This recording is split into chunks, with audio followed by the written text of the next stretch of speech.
Topic number 2 parallel lines मध्ये आतापर्यंत आपण प्रॅक्टिस सेट 2.1 बघितलेला आहे।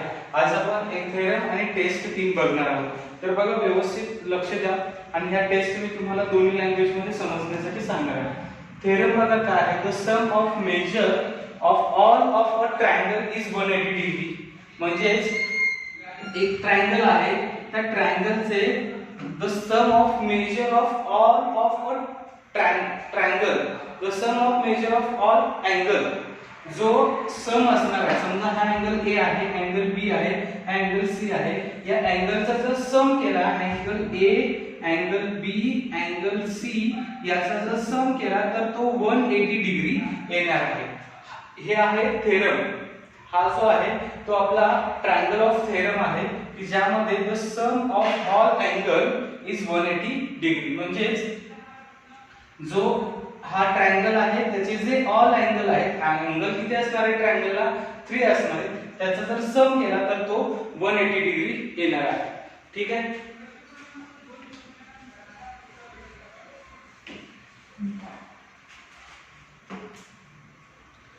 त्याच्यानंतर बघा टेस्ट फॉर पॅरलल लाईन। आपल्याला 3 टेस्ट दिले, मी तुम्हाला एक एक टेस्ट रीड करणार आहे आणि तुम्हाला त्याचे एक्सप्लेनेशन पण देणार आहे। बघा फर्स्ट टेस्ट आहे आपली इंटेरियर अँगल टेस्ट। इथं लिहिलेलं आहे इंटेरियर अँगल टेस्ट। तर if the interior angle formed by transversal of 2 distinct line, suppose या 2 डिस्टिंक्ट लाईन आहे, 2 डिस्टिंक्ट याचा अर्थ 2 डिफरंट लाईन आहेत आणि त्यांची एक ट्रान्सव्हर्सल आहे। या ट्रान्सव्हर्सल मध्ये जर एक इंटेरियर अँगल फॉर्मेट होत असेल, बघा 2 डिस्टिंक्ट लाईन, 1 ट्रान्सव्हर्सल अँड आपल्याला काय सांगितलंय interior angle format. If the interior angle formed by a transversal of 2 distinct line are supplementary, जर हे supplementary याचा अर्थ याचा सम 180 डिग्री असेल, then 2 lines are parallel। म्हणजे ह्या 2 वेगवेगळ्या रेषा आहेत आणि ह्या 2 वेगवेगळ्या रेषांना ही एक ट्रान्सव्हर्सल असेल, छेदिका असेल आणि त्याच्यामुळे जे तयार होणारे हे जे इंटेरियर अँगल आहे त्यांचा सम सप्लिमेंटरी असेल, म्हणजे त्यांची बेरीज 180 अंश असेल, तर त्या 2 रेषा पॅरलल असतात, म्हणजे एकमेकींना समांतर असतात। म्हणजेच काय, 2 वेगवेगळ्या रेषा आहेत, त्यांना एक छेदणारी छेदिका असेल आणि जर इथे हे 2 कोन तयार झाले तर त्यांची बेरीज 180 अंश आली तर त्या 2 रेषा एकमेकींना समांतर असतात। तर ही झाली अल्टरनेट इंटेरियर अँगल टेस्ट। आपल्याला दुसरी टेस्ट दिलेली आहे अल्टरनेट अँगल टेस्ट। बघा अल्टरनेट अँगल टेस्ट काय आहे, if a pair of alternate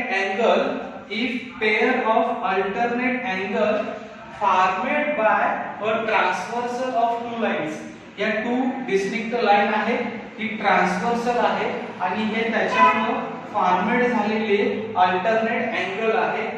if a pair of alternate angle formed by a transversal of 2 lines is congruent, हे जे अँगल आहे हे जर कॉन्ग्रुएंट असतील then 2 lines are parallel।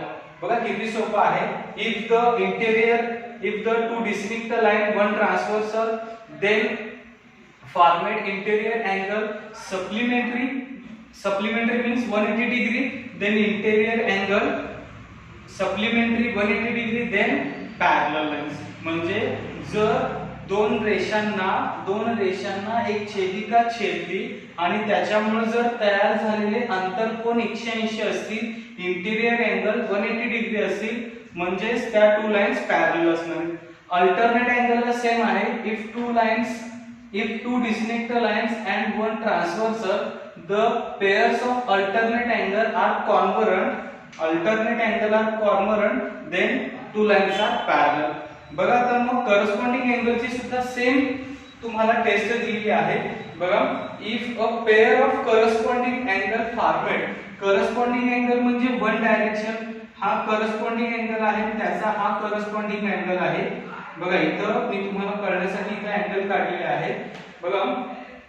If pair of corresponding angle formed by transversal and two distinct lines is congruent, हे angle जर congruent असतील then two lines are parallel. म्हणजे तुम्हाला काय सांगितलं, दोन रेषा कधी समांतर होतील, जर इंटेरियर अँगल सप्लिमेंटरी असतील, जर अल्टरनेट अँगल तयार झाले ते कॉन्व्हरंट असतील, जर करस्पॉन्डिंग अँगल तयार झाले ते कॉन्व्हरंट असतील, तर त्या दोन रेषा पॅरलल असणार आहेत. Two lines are parallel. Interior angle supplementary, alternate angle congruent, corresponding angle congruent, then two lines are parallel. बघा तीन पैकी एक जरी क्रायटेरिया पूर्ण केला तरी ती लाईन काय होणार आहे, पॅरलल होणार आहे. ठीक आहे. तर ह्या टेस्ट आहेत तर तुम्ही वाचायचे आणि लिहायचे सुद्धा आहे. ठीक आहे. तर आता आपण बघणार आहे प्रॅक्टिस सेट 2.2. प्रॅक्टिस सेट 2.2 मध्ये जो फर्स्ट क्वेश्चन दिलाय फिगर नंबर 2.18, मी तर तुम्हाला डायग्राम काढून दाखवलेली आहे. तुम्हाला काय सांगितलंय, y is equal to 108 degree and x is equal to 71 degree. Are the lines M and N, line M and N parallel? म्हणजे ह्या रेषा M आणि N पॅरलल आहेत काय? जस्टिफाय. तुम्हाला कारण सुद्धा सांगायचं. जस्टिफाय म्हणजे रिझन तुम्हाला लिहायचं आहे. बघा तुम्हाला काय विचारलंय की M आणि N पॅरलल आहेत, त्यांनी इथे अँगल दिले. हे अँगल दिसायला इंटेरियर आहेत, मग त्यांचा सम किती पाहिजे, 180 डिग्री पाहिजे.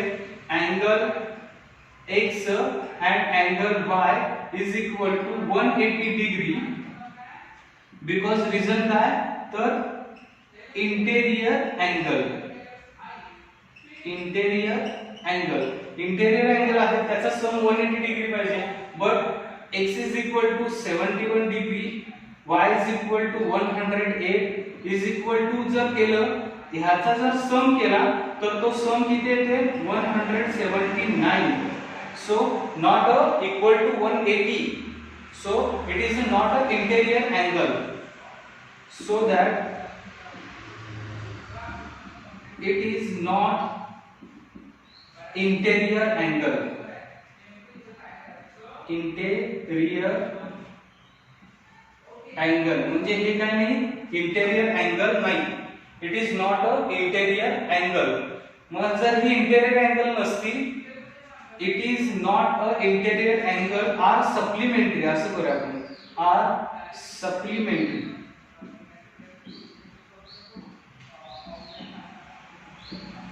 म्हणजे हे अँगल काय नाहीये, सप्लिमेंटरी नाहीये.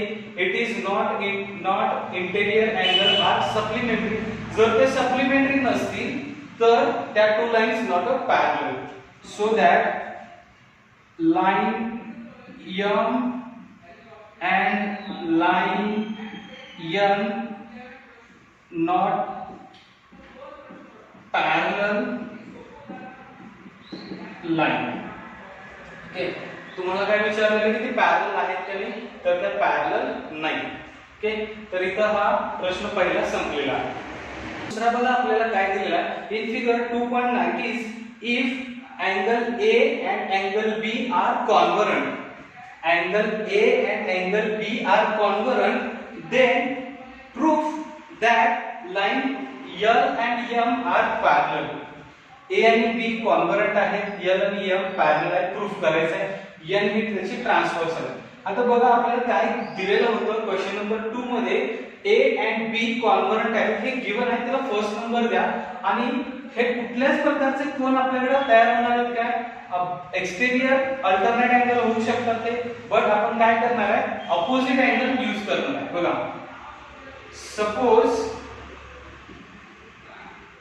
Suppose angle C is opposite angle of angle A. म्हणजे आपण काय सपोज केलं की अँगल C हा अँगल A चा अपोजिट आहे. म्हणजे बघा इथं अँगल C सपोज केला. आता बघा अपोजिट अँगल कॉन्व्हरंट असा, so that angle A congruent angle C बघा angle A and angle C congruent झाले, कारण ते कसले अँगल आहेत, ऑपोजिट अँगल आहेत. ऑपोजिट अँगल कॉन्व्हर्जंट असतात, म्हणजे याला आपण 2 नंबर दिला. आता बघा ए मध्ये आपलं काय गिवन होतं प्रश्नामध्ये, ए अँड बी कॉन्व्हर्जंट आहे. आता आपण सपोज काय केलं की सी हा ए चा अपोजिट अँगल आहे, मग ए आणि सी कॉन्व्हर्जंट झाले. ए आणि सी जर कॉन्व्हर्जंट असतील आणि ते अपोजिट अँगल असतील, ए सी ला कॉन्व्हर्जंट आहे, ए बी ला कॉन्व्हर्जंट आहे, so that angle B convergent angle C, हे अँगल सुद्धा काय झाले, convergent from first and second. First and second वरून काय झालं की बी अँड सी सुद्धा कॉन्व्हर्जंट झाले, but it is a interior angle. But angle B convergent angle C, it is a, आता आपण स्टेटमेंट लिहिणार नाही, it is a corresponding angle, sorry, it is a corresponding angle, it is a corresponding angle. बघा म्हणजे ते कसले angle आहे, corresponding angle आहे. ठीक आहे, म्हणजे angle B and C corresponding angle, one direction आहे.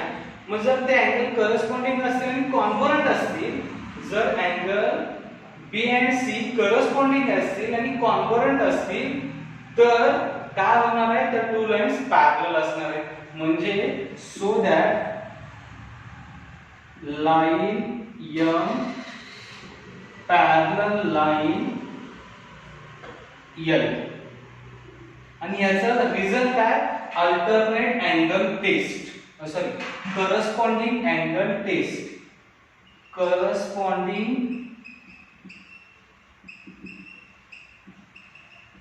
Angle test. लक्षात ठेवा, ह्या 2 लाईन पॅरलल काय झाले, हे अँगल कॉन्व्हर्जंट आहे. अँगल कसले आहेत, करस्पॉन्डिंग आहे, आणि जर करस्पॉन्डिंग अँगल कॉन्व्हर्जंट असतील तर त्या 2 लाईन्स पॅरलल असतात, असं करस्पॉन्डिंग अँगल टेस्ट मध्ये सांगितलंय. ठीक आहे, तर याचा आपला प्रश्न दुसरा देखील संपलेला आहे.